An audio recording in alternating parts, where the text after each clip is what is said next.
you want to be in this video or not? I'm gonna put you down.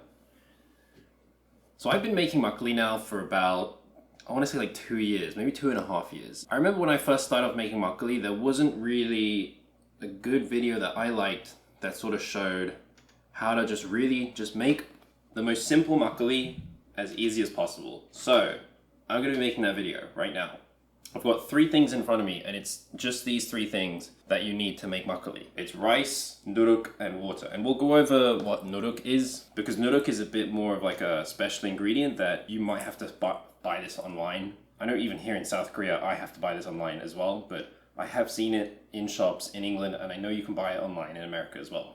Recently as well, I did travel to another part of South Korea and checked out a makgeolli brewery there. And this is a place that, you know, makes hundreds and hundreds of bottles a week. So they're pretty, not huge scale, but they're pretty big scale. And honestly, after seeing the way that they do things in their sort of more commercial production, I realized that really this is not difficult at all. Really, we can make this as easy as possible with almost no special equipment, other than maybe a steamer, because we do need to steam rice. So first let's talk about nuruk. Nuruk is essentially wheat that's been ground up a bit, made into cakes, and then left to sort of inoculate with sort of like some wild molds and yeasts. And this is kind of what sets us apart from things like sake. This is what makes this quintessentially Korean, because this is not koji, this is nuruk. It's made from wheat. So what this also has is all the amylase, which is going to turn the starch into sugar, and it also contains wild yeasts on there, which is going to turn that sugar into alcohol. So this is probably like one of the most important ingredients in this. I'm using glutinous rice. You can use regular rice as well, or other rices, but I found glutinous rice is probably the easiest and gives like the most sort of like regular flavor for now. What I've already done is thoroughly wash this until the water runs clear. So that could take like 10 to 15 minutes, and then just left it soaking in water, like gooey. Left it soaking in water overnight. And you want to soak it in water for at least a minimum of like 2 hours. We're going to steam this, and soaking it before steaming it means you'll get a much more even steam. You won't get pieces of rice that are completely cooked on the outside but then still raw on the inside. It's always important to make sure you soak the rice. And then water. I'm using filtered water, but you can just use bottled water as well. As always, you always want to try to use the best quality ingredients when you're making makgeolli, because that's going to make a better makgeolli in the end. The other thing I want to talk about is the ratio. I go by a very simple ratio: equal weight in water and rice, and then 10% nuruk. So here I've actually got 2 liters of water, which is equal to 2 kilograms of water, 2 kilograms of rice, and that's the dry weight of rice. And then 200 grams of nuruk, because 2 kilograms of both of these, 10% of that is 200, so 200 grams, so we've got 200 grams of nuruk. Gooey. So you are going to be a part of this video, huh? Before we even get to steaming the rice, we have to let this drain for at least 40 minutes.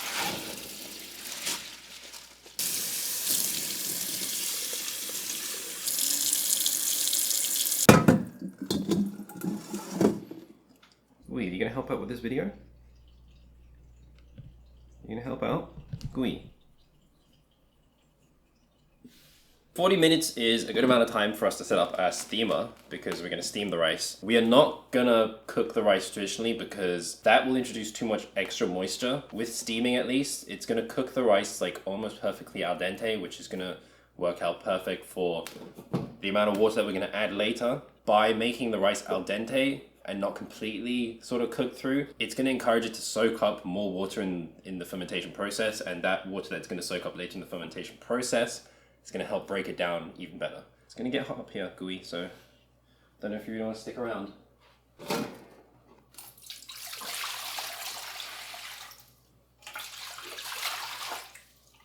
Cold water, going to bring it up to the boil.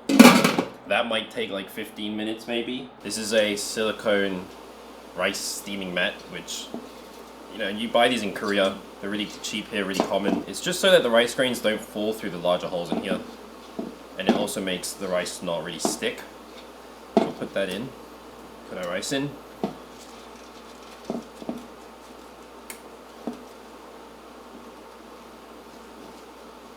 And if you don't have a steamer that's this big, like, you can either do it in 2 batches or just make a smaller amount of makgeolli. I'm going to spread this out fairly evenly.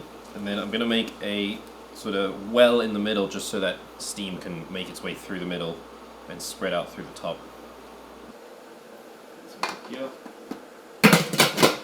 We'll leave this for about, I think 40 minutes will be enough for all this rice to steam, but we'll check on it and see if it needs more time as well. Good idea while this is steaming is to get our nuruk ready.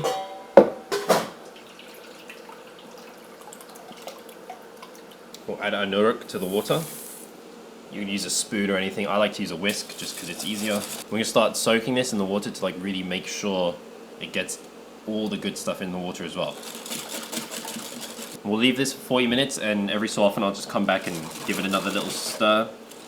Really make sure everything is soaking up, broken down a bit as well. So like now, after having made a few different types of alcohol, I personally think makgeolli is probably one of the easiest ones to make in terms of sort of like complexity, and on top of that, the time it takes, because this will only really take a week. You can go longer, you can make this more complicated, and it will yield different results. But I found actually like the really most simple makgeolli recipes taste the best. When I first started off making makgeolli as well, I had a pretty bad success rate, mostly just because I just had no idea what I was doing, like how much I should be using of each ingredient. After 2 years of constantly making makgeolli, I've gone to a few breweries, I've done a few classes on making makgeolli. I think I've finally figured out a good starter recipe that is easy to do and makes a really good makgeolli. I don't think it's been completely 40 minutes yet, but let's check on this. Ooh, hot. Although I think this is probably good to go now, actually. We can probably use this now. I like to use this brewing sanitizer to just quickly sanitize the surface, because we're going to spread the rice out to cool it off. Sometimes I just use rubbing alcohol as well, but this is no rinse brewing sanitizer, so I like to use this.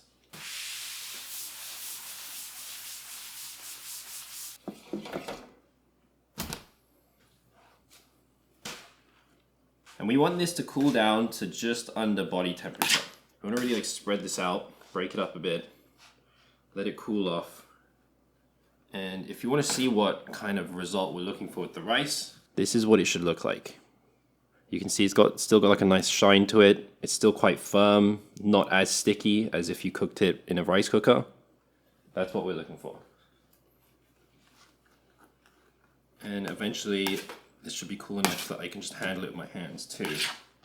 I think really, if you're gonna make makgeolli, you have to set aside like maybe a whole afternoon. While this is quite easy, every step does take quite a bit of time. This is starting to get cool enough that we could start mixing this soon.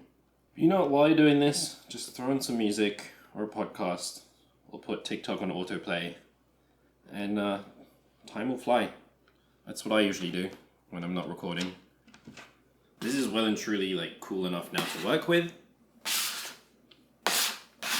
And what I'm gonna do is use that same steaming pot to mix this up in. Give it a quick spritz with brewing sanitizer. Clean hands. I'm going to start transferring everything into here. Bench scraper to get all the little bits. Next, we'll take our nuruk water, which has been soaking, and then add this as well.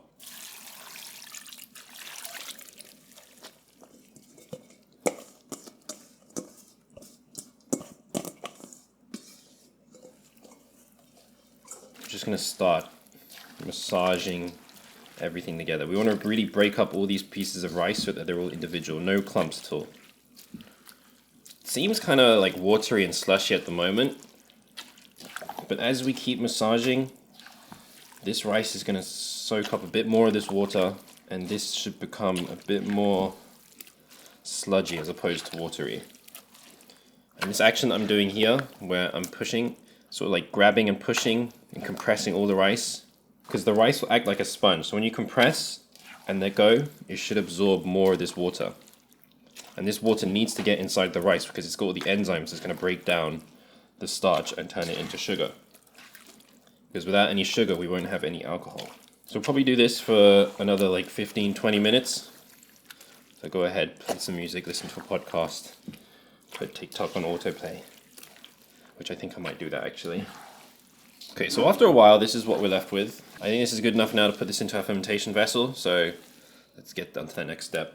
For my fermentation vessel, I've just got glass, which I usually prefer because then you can actually see the progress inside. Also use plastic and stainless steel, but Plastic is not that great for fermenting, and stainless steel is difficult because you can't see inside.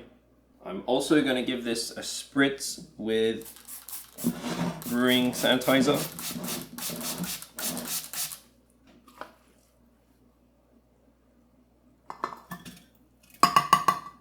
You always want to use a container that's going to give you a bit of headspace as well, because this is going to expand. So you don't want this expanding and then blowing the top off.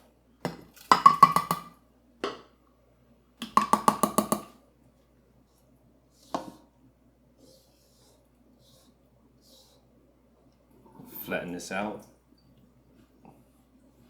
We'll clean this up, wipe down the sides, clean up the outside as well. So all that's left now is to cover this with a cheesecloth elastic band. No need to put a lid on this because we need sort of airflow coming in and out. So we want to put it somewhere dark and cool, and in like 12 hours or a day's time we'll come back and we'll give this another mix. It's been 1 day since we started this makgeolli, so let's give it a mix. As you can see, it kind of looks like the rice has absorbed all of that water, and it kind of has. So this is going to be quite stiff and a bit difficult to mix, but we have to do it.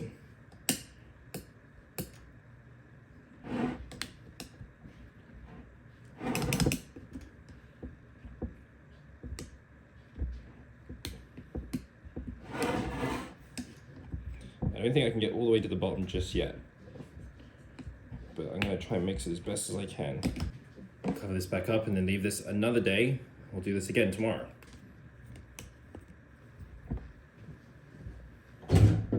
This is day 2 now, so I'm going to give this another mix. We'll see how much it's changed. It looks like there's a lot more liquid. It's almost reached the top now, so it should be a bit easier to mix. You know, I'm going to get in there with my hands today.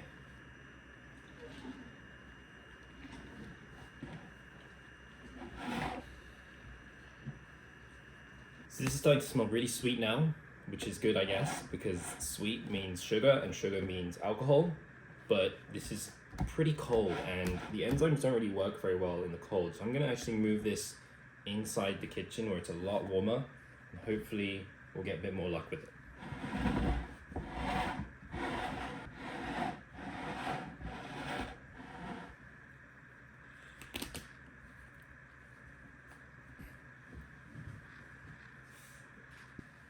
This is day 3 of mixing the makgeolli. A lot of changes have happened now. You can see there is some separation now, so the liquid is coming out of the rice and things are moving up and down, so you know that something's happening there, and all of this gas in here, which is CO2 produced from fermentation. So we'll give this another mix and then we'll leave this for like 2 or 3 days and it should be ready. I'm not using my hands this time because this is going to be plenty soft. Just want to bring all the stuff from the bottom up to the top.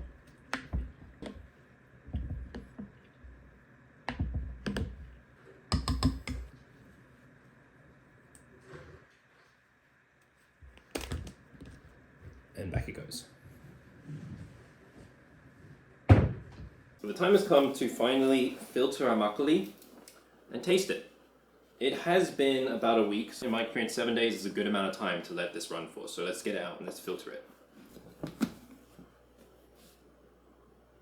So it's looking pretty good. It's smelling quite sweet and a little bit alcoholic, which is good as well. There is still some bubbling going on, so I mean technically this isn't done yet, but this is a good time to filter it and you can drink it now. Give this a quick mix up, and to filter I'm going to be using cheesecloth. That's it. I recommend wearing an apron for this step because it can get quite messy.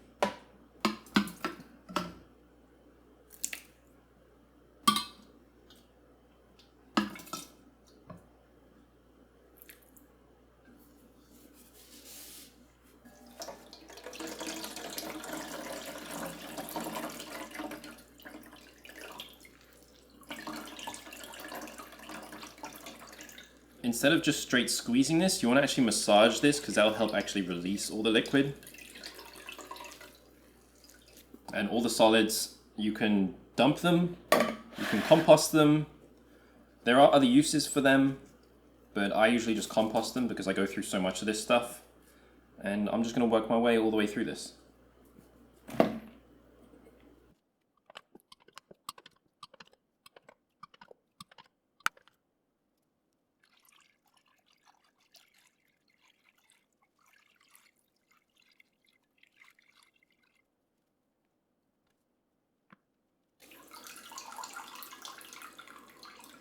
This is essentially makgeolli now, but it's going to be quite strong in this state, so we're going to water it down. But first, let's give it a taste.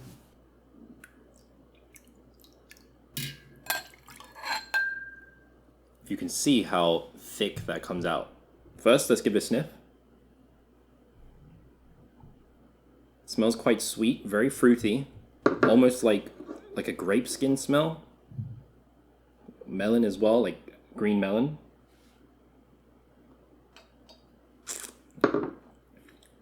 It's very smooth, not as alcoholic as it smells.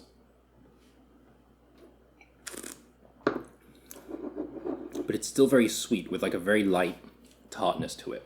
So once we bottle this and put it in the fridge, you're going to want to just keep an eye on those bottles and make sure they don't build up too much pressure, and this will kind of change a bit over time. And after a week of fermenting, you can kind of expect this to be around 10% alcohol. That's also why we need to water it down, because makgeolli that you buy in the shops is usually around 5 to 6% alcohol. So I'll probably add about a litre of water to water this down, and then we'll bottle it.